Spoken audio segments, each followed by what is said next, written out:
नमस्कार किसान साथियों, मेरा नाम जगतार सिंह धालीवाल है। मैं पंजाब से ज़िला फरीदकोट, हमारा शहर कोटकपूरा का रहने वाला हूं। और हमारी संस्था जो खेती विरासत मिशन पंजाब में नेचुरल फार्मिंग जो कुदरती खेती है उसके प्रचार प्रसार का हम काम कर रहे हैं। तो मैं अपने खेत पर सब्जियों की, फूलों की, प्याज की नर्सरी का ये कार्य मैंने करीब 3 महीने पहले ये शुरू किया है। तो इस सब्जियों की पौध को तैयार करने के लिए इसका प्रिंसिपल है कि हमने जहाँ पर पौध तैयार करनी होती है वो ये सॉइल एक तो फर्टाइल होनी चाहिए। फर्टाइल से भी ज़्यादा ज़रूरी है कि वहाँ पर कोई किसी तरह की पौध की जड़ों को लगने वाली बीमारी हो तो उससे वो सॉइल को प्रॉपर डिसइंफेक्ट है या स्टरलाइज है।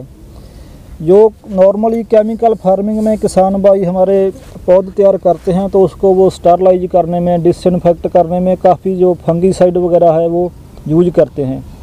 ये हमारी पूरी पौध है बिना किसी फफूंदनाशक के, बिना किसी फंगीसाइड के, प्रॉपर 100% नेचुरल वे से हमने इस मिट्टी को हमने भी स्टरलाइज किया है, लेकिन फंगीसाइड के बिना स्टरलाइज किया है। स्टरलाइज के बेसिकली 2 तरीके होते हैं।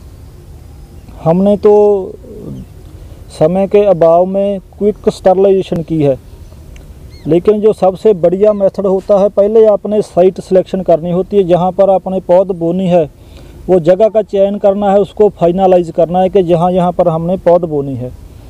तो उसकी स्टरलाइजेशन के लिए, नेचुरल स्टरलाइजेशन के लिए जो नेचर हमारा कुदरत हमें देती है, मई और जून का महीना पूरी गर्मी होती है।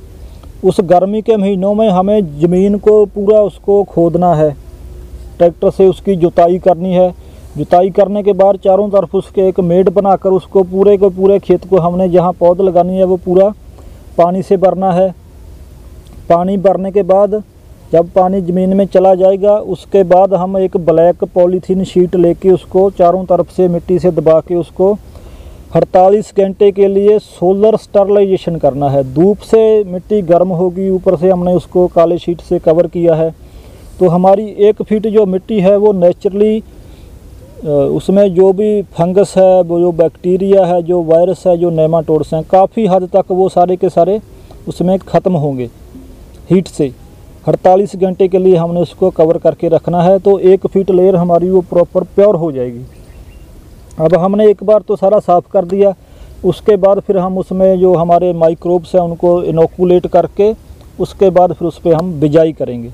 दूसरा इसका अल्टरनेटिव है क्विक स्टरलाइजेशन। जैसे बेड लेवल हो गया, इस पर मैंने आप घास फूस की तह बिछा सकते हो, पत्तों की तह बिछा सकते हो, और नहीं तो हमने वो धान का जो भूसा है, धान की पराल है, उसकी ऐसे एक लेयर बिछाई और उसको जला दिया, आग लगा दी। जब आग लगाते हैं तो ऊपर की जो सतह है इसकी, उसमें थोड़ी देर के लिए टेम्परेचर राइज करता है और उसको वो डिसइंफेक्ट करता है। उसकी जितनी राखी होगी वो सारा हम बीच में मिला देंगे। अभी सवाल उठेगा कि ये तो आग लगाने का जो काम है वो हम नेचुरल फार्मिंग में नहीं करते हैं, कुदरती खेती में नहीं करते हैं, लेकिन ये सिचुएशन के अकॉर्डिंगली, टाइम के अकॉर्डिंगली, और हम कितना टेम्परेचर उसका राइज हो रहा है और कितने समय के लिए हो रहा है, ये सारा क्विक प्रोसेस है। जहाँ से आग लगाई 1 मिनट में सारा ख़त्म हो जाएगा। तो वो ऊपर की सतह को वो डिसइंफेक्ट करेगा। बेटर जो है वो है सोलर स्टरलाइजेशन, जो मई जून के महीने में भी हो पाता है। मैंने ये सितंबर में किया, तब तक तापमान भी ठंडा हो जाता है। दूसरा, जब हीट होता है तो जो मिट्टी के माइक्रोब्स वो सोई हुई अवस्था में चले जाते हैं, उनको जब थोड़ा हीटअप होते हैं तो वो जागते हैं, वो एक्टिव हो जाते हैं। तो जब कोई भी डिकम्पोजिशन का प्रोसेस होता है उसमें टेम्परेचर आप मानोगे तो 70-80 डिग्री तक चला जाता है। गोबर की खाद के बीच में आप हाथ नहीं डाल सकते। तो इतने टेम्परेचर पे भी वो माइक्रोब्स हैं वो सर्वाइव करते हैं। तो ये जो हम क्विक स्टरलाइज करते हैं उसको जलाते हैं, इस पे कोई वो आपके दिमाग में नहीं आना चाहिए कि ये तो माइक्रोब्स ख़त्म हो गए, वे मर गए, ये तो होना नहीं चाहिए।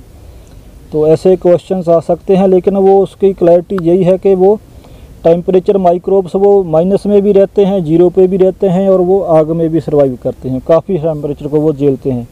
और दोबारा हम फिर इसमें इनोकुलेट भी करते हैं, जो हम वर्मी कंपोस्ट इसमें यूज करते हैं।